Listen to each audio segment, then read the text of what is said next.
तो सबसे पहले हमें क्या सीखना है? सबसे पहले हमें सीखना है कि जो हम पढ़ने जा रहे हैं आज, वो वास्तव में पढ़ने क्या जा रहे हैं, राइट?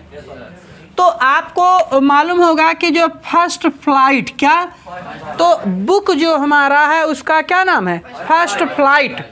एक फ्लाइट वो होता है जिसमें लोग बैठते हैं और आसमान में उड़ जाते हैं, तो ये उससे कम नहीं है।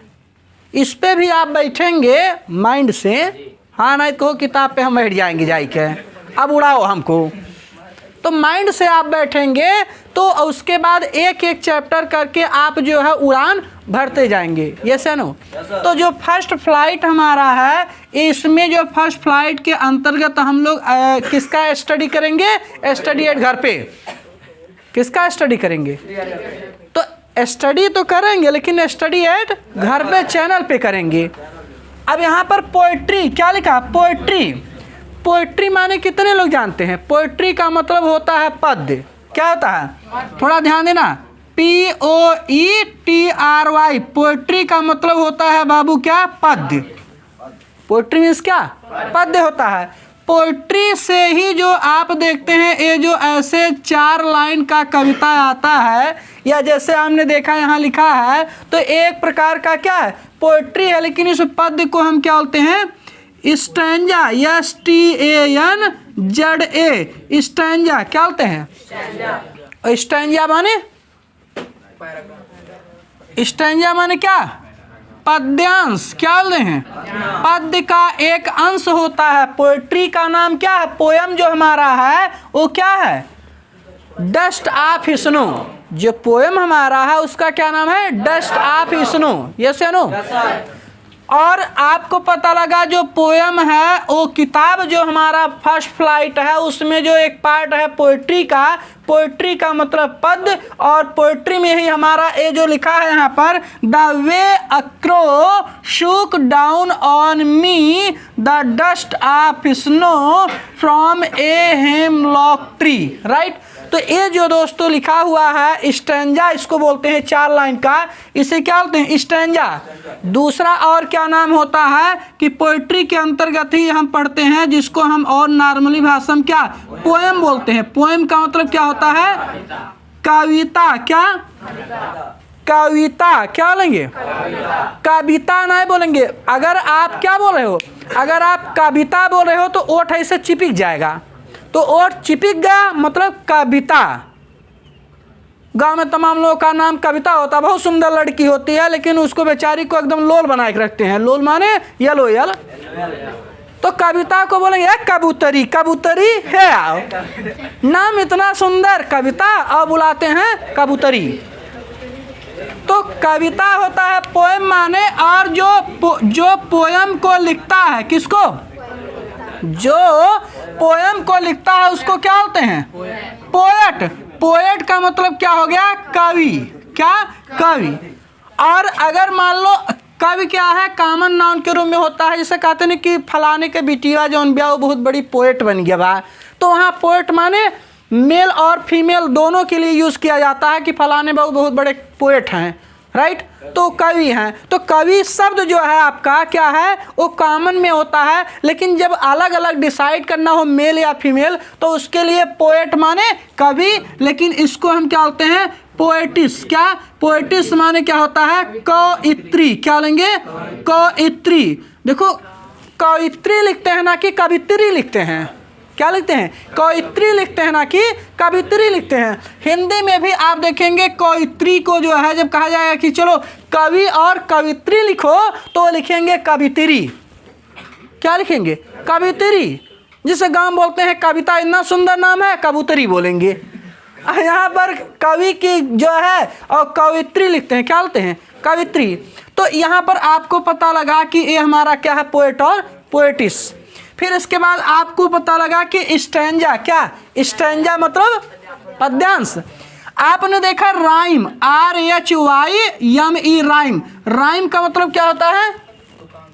राइम माने क्या? लयबद्ध। हम उसको सरल भाषा में बोलेंगे कि लयबद्ध। कैसा? लयबद्ध या छंद। क्या? छंदबद्ध कविता। क्या बोलते हैं? लयबद्ध या छंदबद्ध जो कविता होता है उसको हम क्या बोलते हैं? राइम। क्या बोलते हैं? राइम बोलते हैं। और इसी राइम से ही हमारा पूछा जाता है राइमिंग स्कीम। क्या पूछा जाता है? Rhyming scheme. राइमिंग स्कीम जानते हैं? जैसे अब यहाँ देखिए राइम हो गया, राइम माने लयबद्ध या छंदबद्ध कविता। तो राइम का ही एक पार्ट होता है जहाँ लय या तुकान जो आप लोग बताते हैं उसका स्कीम क्या है, कैसे मतलब वो लय बनता है। जैसे शायरी, क्या शायरी सुने हो ना? तो शायरी जब आप कोई देखते हैं बोलता है तो शायरी में जो अंतिम लाइनें हैं उसका मेल बहुत मस्त होता है, और एक लाइन का जो है मेल तीसरे लाइन से बनता है और दूसरे का चौथे से, उसके बाद तालियां बजना शुरू हो जाता है। वाह क्या शानदार! कि सितम में जिद है बिजलियां बनाने की, तो हम में भी दम है आसियां बिछाने की, वहुम की यहुम की। ये सैनो। तो उस तरह से यहाँ पर आज हम सीखने जा रहे हैं अपने इस सेकंड पार्ट में। किसमें? क्योंकि दोस्तों फर्स्ट पार्ट जो है अपलोड हो चुका है और उस वीडियो को आप जरूर देखिएगा। और ये जो सेकंड पार्ट है इसमें आपको आंसर क्वेश्चन भी मिलेगा, साथ में सीखने को भी मिलेगा। तो यहाँ पर राइम माने क्या हो गया? लयबद्ध या ए क्रो। क्या लिखा?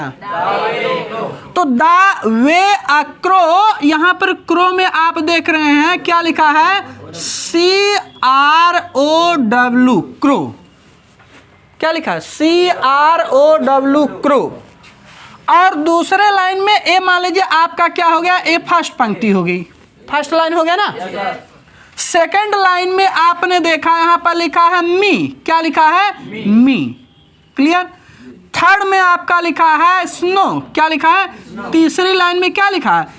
SNOW snow. ये तो लिखा है। फिर फोर्थ लाइन में आप देखिए तो क्या लिखा है?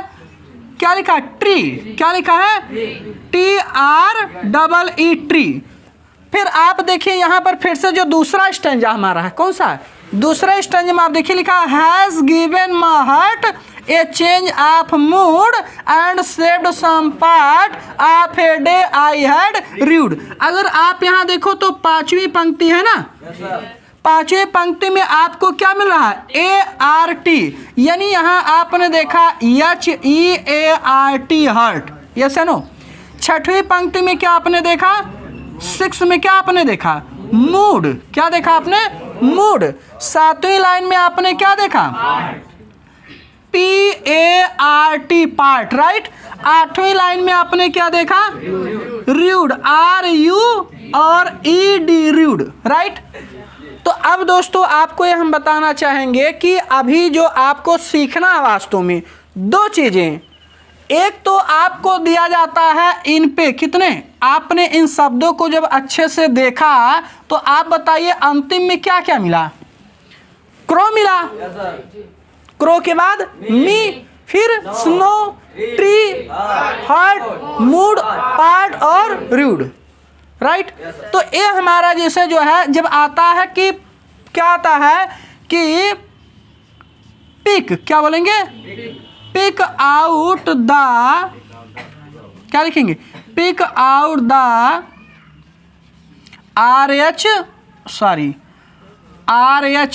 RHYIMING rhyming words. क्या बोलेंगे? Rhyming word. तो पिक आउट माने क्या होता है?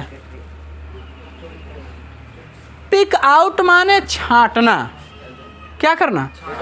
तो पिक आउट माने छांटिए। और किसको? द राइमिंग वर्ड्स, जो लयबद्ध शब्द हैं उनको छांटिए। तो आप दोस्तों एक बात समझिएगा कि राइमिंग वर्ड्स और राइमिंग स्कीम दोनों में अंतर होता है। किसमें? राइमिंग वर्ड्स और राइमिंग स्कीम में क्या है? अंतर होता है। जैसे एक ही बहन होती हैं, कौन? दो बहनें असगी होती हैं लेकिन दोनों मम्मी नहीं लग सकती। एक अगर बच्चे की माँ लगेगी तो दूसरी वाली बहन उसकी मौसी होगी, जबकि दोनों का जन्म कहाँ से? एक ही माँ से हुआ है ना। तो आप समझो पोयम यही है, स्टैंजा चारों लाइन का यही है। इसी में जो है आपको क्या राइमिंग वर्ड्स मिलेगा और इसी से आपको अगर एक आता है कि pick out the rhyming word, यानी राइमिंग वर्ड छांटो, तो छांटने का तरीका कुछ और होगा। लेकिन अगर कहा कि भैया राइमिंग स्कीम बताइए, स्कीम माने क्या? योजना। इसका तो नहीं कोनो स्कीम हो बताओ जो उन्हें रतिया रात हम राजा हो जाएं। तो एक स्कीम है, आप लोग को अगर जानना हो तो बताएं। कागजे पे रतिये में लिख लिया आई एम किंग, हो गया राजा, पैसों नहीं लगेगा आपका। तो अब यहाँ पर क्या लिखा है? Rhyming words. तो राइमिंग वर्ड्स लिखने के लिए एक तरफ आप क्या लिखते हैं? वर्ड्स। क्या? वर्ड। तो एक तरफ आप वर्ड्स लिखते हैं, शब्दों को लिखते हैं, और दूसरे तरफ क्या लिखते हैं? राइमिंग। क्या? Rhyming words. अब आप बताइए वर्ड्स और क्या राइमिंग वर्ड्स, दो हो गए ना। राइमिंग वर्ड्स में क्या होता है? 1:3 यहां पर, ठीक है, और दूसरा क्या है? 2:4, यानी कि पहले लाइन का राइमिंग वर्ड जो है तीसरे में मिलता है और दूसरे का चौथे में। तो अगर आप ये 4 लाइन की बात करो तो यहाँ पहले में वर्ड की बात करो तो पहले लाइन का तीसरे में और दूसरे का चौथे में। पहले का हमने लिख लिया CROW क्रो, अब तीसरे में क्या लिखा है? क्या लिखा? SNOW snow. तो देखिए यहाँ पर जो है आपको क्या मिला? क्रो, यहाँ पर ओ मिला, SNO। स्नो यहाँ पर क्या? ओ मिला ना। तो दोनों का उच्चारण अगर देखो ओ आ रहा, राइट। तो यहाँ पर जो है क्रो का राइमिंग वर्ड्स क्या मिल गया? स्नो। तो क्रो क्या है? What is this crow? Crow word है, शब्द है ना, वर्ड्स तो क्रो ही है ना, और उसका राइमिंग वर्ड्स सुनो। और दूसरे का मिलेगा बाबू कहाँ? चौथे में। तो जब दूसरे का चौथे में मिलेगा तो दूसरा कौन सा है? मी। क्या हो गया? मी। अब मी का यहाँ पर क्या लिखा है? ट्री। तो मी में भी यहाँ पर क्या आ रहा? ई। ट्री में भी क्या आ रहा? ई। तो अब आपको पता है मी का क्या हो जाएगा? ट्री। यानी पहला स्टैंजा जो आपका 4 लाइन का है उसमें राइमिंग वर्ड मिल गया। यस या नो? तो अब आपको पता लगा कि क्रो जो हमारा है इसका राइमिंग वर्ड्स क्या हो गया? स्नो। और मी का क्या हो गया? ट्री। तो पहले 4 लाइन स्टैंजा आपने फाइनल कर लिया, राइट।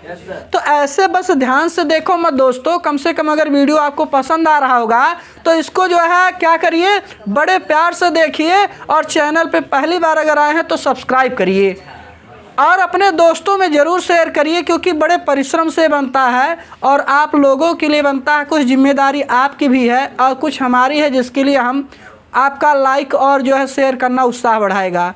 तो और आगे हम जो है बढ़ते हैं। तो उम्मीद करते हैं कि आपको जो है राइमिंग वर्ड्स थोड़ा अच्छे समझ में आ गया होगा। अब देखिए क्या लिखा कि has given my heart a change of mood and said some part of a day I had read. तो देखिए 5। अब देखिए अगर आप उसी अनुपात को मानो तो फिर से 1 2 3 4, यानी यहाँ पर हमने जो नंबरिंग लिखा है ये हमारा क्या है? यहाँ तो हमने एक स्टैंजा में देख लिया ना कि किसका कौन सा वर्ड होगा, कौन सा राइमिंग होगा। यहाँ पर देखो क्या लिखा है? हार्ट। क्या लिखा है? HEART, heart. तो 5 का आना चाहिए 7 पे, हार्ट पार्ट। तो क्या हो जाएगा? हार्ट का क्या होगा? PART part. यहाँ भी RT मिला और यहाँ भी, तो हार्ट का क्या हो गया? पार्ट। फिर आप देख रहे हैं मूड। क्या लिखा है? जो मूड लिखा है मूड का क्या हो जाएगा? RUDE, RUED, RUDE। तो अब आपको पता लगा कि डस्ट ऑफ स्नो में सबसे जो पावरफुल क्वेश्चन आपका बनता है बोर्ड एग्जाम में आपको मिलता है या आपके होम एग्जाम में, वो एक क्वेश्चन जरूर आता है, pick out the rhyming words. क्या आता है? तो उम्मीद करते हैं आपको मज़ा आ रहा होगा और साथ में आपने राइमिंग वर्ड्स सीख लिया कि कैसे हम जो है छांटते हैं। तो अगर यहाँ पर कहीं आपको दिक्कत है तो कमेंट में ज़रूर लिख के जो है बताइए। और मेरा दुर्भाग्य रहा है कि जितने बच्चे जो है देखते हैं मेरे वीडियो और आप लोगों के सहयोग से जो है यहाँ तक बढ़े हैं, लेकिन कमेंट ना के बराबर लोग लिखते हैं।